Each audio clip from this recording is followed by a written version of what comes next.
আসসালামু আলাইকুম, কি অবস্থা? সকলেই ভালো আছেন এবং সুস্থ আছেন। এই ভিডিওতে আমরা স্যামসাংয়ের গ্যালাক্সি জেড ফোল্ড 4 ফোনটাকে না আলোচনা করব। সো জেড ফোল্ড এবং জেড ফ্লিপ নামে দুইটা ফোন স্যামসাং রিলিজ করেছে, জেড ফোল্ড 4 এবং জেড ফ্লিপ 4। সো আজকের ভিডিওতে আমরা স্যামসাংয়ের জেড ফোল্ড 4 ফোনটাকে নিয়ে আলোচনা করব। সো এটার বিস্তারিত আলোচনা এবং স্পেসিফিকেশন আপনারা জানতে পারবেন, প্লাস এটা প্রাইস রেঞ্জ এটাও মূলত জানতে পারবেন। এটা ওভারঅল আলোচনা হবে আজকের ভিডিওতে। সো ভিডিওটি আপনারা প্রথম থেকে শেষ পর্যন্ত দেখবেন। সো চলুন চলে যাই মূল ভিডিওতে।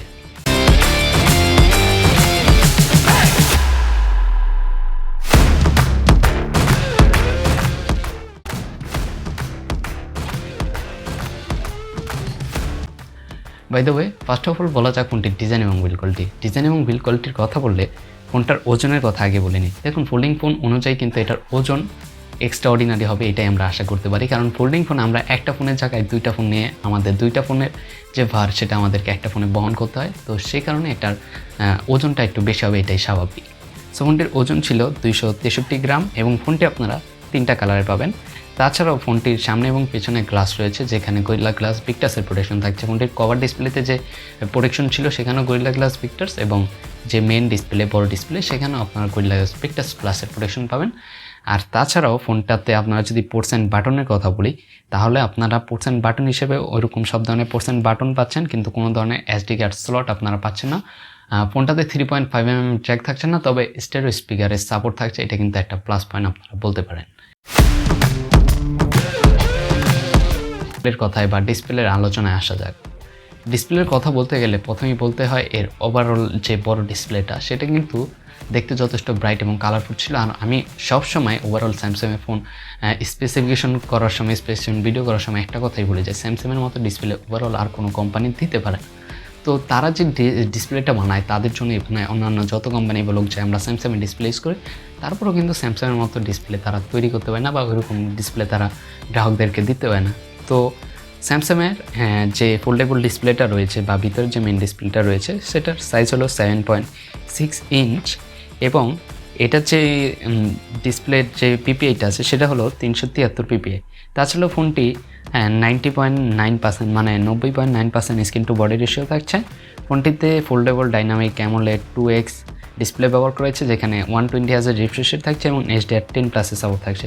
আর তাছাড়াও 1200 নিটসের পিক ব্রাইটনেসের সাপোর্টও কিন্তু পেয়ে যাবেন। আর কভার ডিসপ্লের কথা যদি বলি, তাহলে ফোনটাতে কভার ডিসপ্লে হিসেবে ব্যবহার করা হয়েছে 6.2 ইঞ্চির একটা অ্যামোলেড ডিসপ্লে, যেটাকে আপনারা ডাইনামিক অ্যামোলেড 2x বলতে পারেন। এটাতে কিন্তু 120 হার্জ রিফ্রেশ রেট থাকছে এবং গরিলা গ্লাস ভিক্টাস প্লাসের প্রোটেকশন থাকছে। তো ওভারঅল ডিসপ্লের দিক দিয়ে স্যামসাং কিন্তু অনেকটা এগিয়ে গেছে। স্যামসাংয়ের যে ডিসপ্লেগুলো থাকে সেগুলো কিন্তু ওভারঅল আমরা দেখি অন্যান্য যে আদার ডিভাইস আছে সেগুলো থেকে স্যামসাং সবসময় তাদের ডিভাইসগুলোকে আরও এক্সট্রাঅর্ডিনারি ডিসপ্লে দেওয়ার চেষ্টা করে। সো এই ছিল মূলত ডিসপ্লে নিয়ে। বাই দ্য ওয়ে, এবার কথা বলা যাক ফোনটির পারফরমেন্স নিয়ে। পারফরমেন্স নিয়ে আমরা কিছু কথা বলবো। ফোনটিতে পারফরমেন্স হিসেবে বললে ফোনটিতে ওএস হিসেবে থাকছে অ্যান্ড্রয়েড 12, এবং ফোনটির ইউআই নিয়ে যদি কথা বলি, তাহলে 1 UI 4-এ আসছে, তবে এটা 1 UI 5-এর আপডেটও আপনারা খুব শীঘ্রই ফোনটি হয়তো আপনারা কাছে যাওয়ার আগে, যেহেতু 1 UI 5 এখন রিলিজ হয়ে গেছে, তো স্যামসাং 1 UI 5-এর এক্সপিরিয়েন্সটা যদি আপনারা কেউ পেয়ে থাকেন, তো কেমন এক্সপিরিয়েন্স পাচ্ছেন সেটা অবশ্যই আমাকে কমেন্টে জানাবেন। তো 1 UI 5-এর আপডেটটা আপনারা পেয়ে যাবেন। আর স্যামসাংয়ের ইউআই সম্বন্ধে যদি আমি বলি, তাহলে স্যামসাংয়ের ইউআই যথেষ্ট নিট অ্যান্ড ক্লিন ইউআই, যেটা নিয়ে কারো কোনো কমপ্লেনের দিক আমি দেখি না, আর কেউ কমপ্লেনও করেনি। যদি কোনো কমপ্লেন থাকে আপনার, তাহলে অবশ্যই আমাদের কমেন্ট বক্সে কমপ্লেনটা জানিয়ে দিতে পারেন। সো এবার কথা বলা যাক ফোনটির চিপসেট নিয়ে। চিপসেটটি নিয়ে যদি কথা বলি, তাহলে ফোনটাতে ব্যবহার করা হয়েছে কোয়ালকম স্ন্যাপড্রাগন 8+ Gen 1 চিপসেট, যেটি একটি 4 nanometer চিপসেট, আর 8GB থাকছে অ্যাড্রিনো 730। তো বাই দ্য ওয়ে, এটার যে ওভারঅল যে প্রাইসমেন্ট সেগমেন্ট, সেক্ষেত্রে কিন্তু এটার প্রসেসর বা আদার যে পারফরমেন্স ডিসপ্লে সব দিকে কিন্তু এটা দামটা আরও অনেক বেশি দিকে নেওয়া হয়েছে। এই ফোনটার প্রাইস রেঞ্জের কথা যদি বলি, তাহলে এই ফোনটা প্রাইস ইন্ডিয়াতে 1,38,950 রুপি রাখা হয়েছে, আর বাংলাদেশে যে প্রাইস সেটা হলো 2,70,000 টাকার মতো রাখা হয়েছে আর কি। তো 2,70,000 টাকা দিয়ে এই ফোল্ডেবল ফোন আমার মনে হয় না কেউ কিনবে।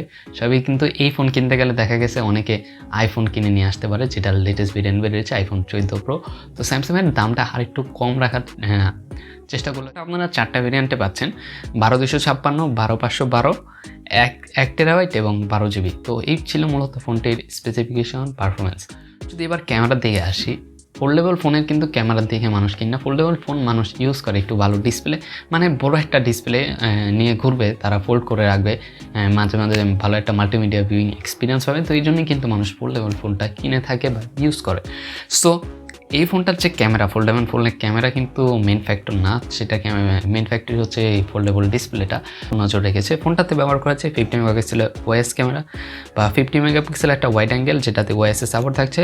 সেকেন্ডারি ক্যামেরা হিসেবে ব্যবহার করা হয়েছে 10 মেগাপিক্সেলের টেলিফোটো, এবং থার্ড যে লেন্সটা থাকছে যেখানে 12 মেগাপিক্সেল আল্ট্রা ওয়াইড থাকছে, আর 10 মেগাপিক্সেলের টেলিফোটো লেন্স যেখানে থাকছে সেখানে 3x অপটিক্যাল জুম থাকছে। তো বুঝতেই পারছেন S22-তে যেরকম জুম ছিল এরকম জুম ছিল, তবে ওইটার মতো না, এটাতে 3x অপটিক্যাল জুম থাকছে, যেটা আইফোন 40 প্রো যেটা রিলিজ হলো সেটার মতো মনে করেন জুম ফ্যাসিলিটি এটার ভিতর আপনার পেয়ে যাবেন। কথা বলা যায় ভিডিওর কথা বললে ফোনটাতে আপনার 4K 60 fps এবং 1080p 24 fps পর্যন্ত ভিডিও করতে পারবেন। ভিডিও ভিউইং এক্সপিরিয়েন্স খুবই ছিল, ভিডিওতে স্টেবিলাইজেশন খুব ভালোই ছিল।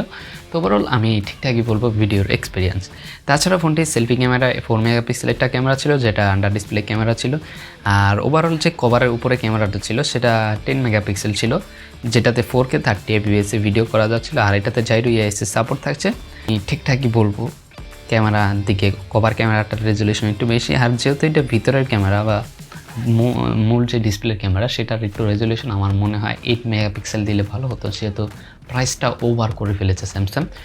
তো ব্যাটারির কথা যদি বলি তাহলে এই ফোনটাতে 4700 mAh ব্যাটারি রাখা হয়েছে, 25 ওয়াটের ফাস্ট চার্জিংয়ের সাপোর্ট থাকছে, 15 ওয়াটের ওয়্যারলেস চার্জিং এবং 5 ওয়াটের রিভার্স চার্জিংয়ের সাপোর্ট থাকছে। তো ওভারঅল যে স্পেসিফিকেশনগুলো বললাম এই স্পেসিফিকেশনে মূলত Samsung Galaxy Z fold 4 release হয়েছে। সো আরও বিস্তারিত জানতে হলে অবশ্যই চ্যানেলটাকে সাবস্ক্রাইব করে রাখবেন এবং ফেসবুক পেজে দেখে থাকলে ফেসবুক পেজটা ফলো করে রাখবেন। তো ওভারঅল আমি কোনো ধরনের কিনবেন নাকি কিনবেন না সেটা আপনাদের ব্যাপার।